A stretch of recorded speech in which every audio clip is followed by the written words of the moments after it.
क्या आप जानते हैं कि 2022 में फॉरेक्स ट्रेडिंग की डेली एवरेज वॉल्यूम कितनी थी? 7.5 ट्रिलियन डॉलर। जो फॉरेक्स ट्रेडिंग न केवल भारत में ही नहीं बल्कि पूरी दुनिया में सबसे बिजी एंड सबसे बड़े मार्केट में से एक है।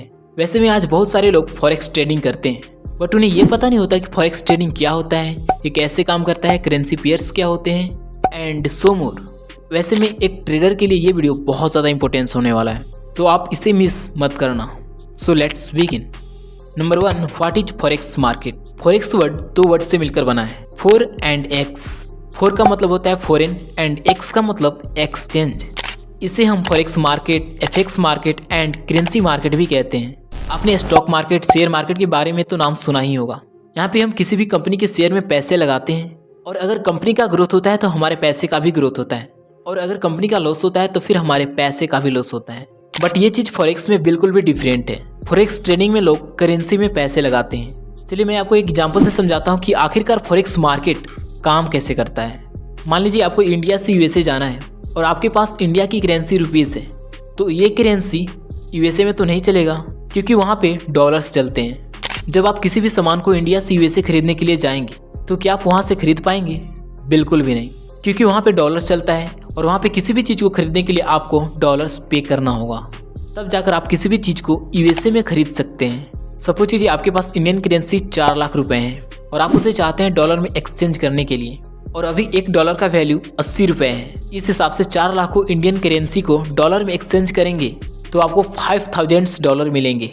और आप अमेरिका गए, अपने दोस्तों के साथ खूब मस्ती किया और अमेरिका से इंडिया आते समय आपके पास सिर्फ और सिर्फ $1 बच गया।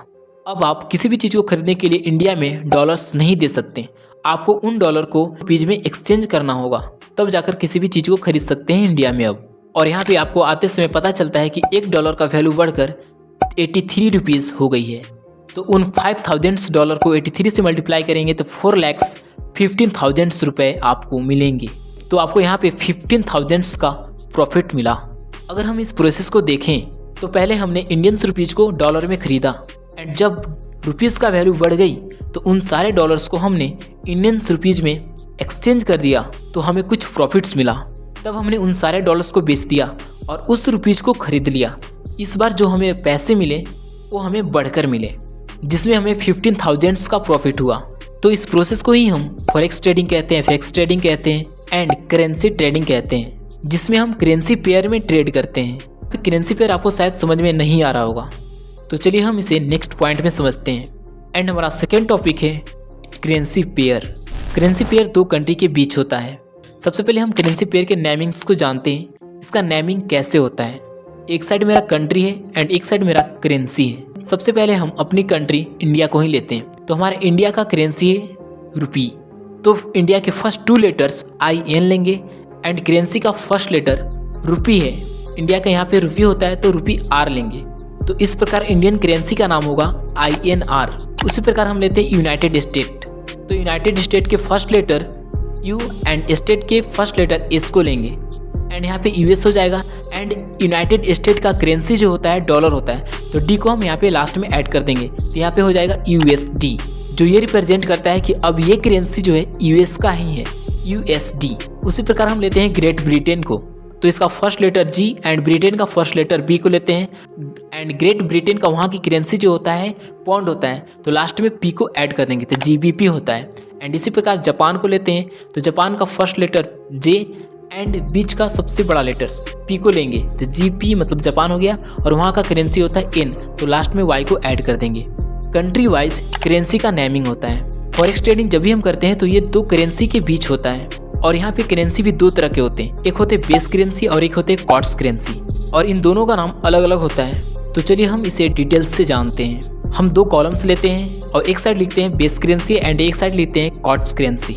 सपोज कीजिए आप यहाँ पे GBP को देकर USD को खरीदना चाहते हैं। मान लीजिए आप टोमेटो को खरीदने के लिए दुकान जाते हैं, बट आपके पास पैसे होते हैं बट आपके पास टोमेटो नहीं होता है। आप जब पैसे देते हैं तब आपको दुकानदार टोमेटो को देता है, मतलब यहाँ पे एक दोनों में एक्सचेंज हो रहा है। आप पैसे दे रहे हैं तब आपको टोमेटो मिल रहा है। बेस करेंसी उसे कहते हैं the currency you are buying when you trade the forex pair. जब आप किसी भी करेंसी को बाई करते हैं तो वो होता है आपका base currency. The currency you are selling when you trade the forex pair. जब आप करेंसी को बेचते हैं तब वो होता है आपका कॉट्स करेंसी। स्क्रीन पे जितने भी करेंसी पेयर्स देख रहे हैं वो आपके लेफ्ट साइड वाले सारे हैं base currency and right side वाले आपके सारे हैं कॉट्स करेंसी। फॉरेक्स ट्रेडिंग करते हैं तो आपको फॉरेक्स ट्रेडिंग करने के लिए आपको 24 आवर्स ओपन रहता है मार्केट, केवल और केवल सैटरडे और संडे को छोड़ करके।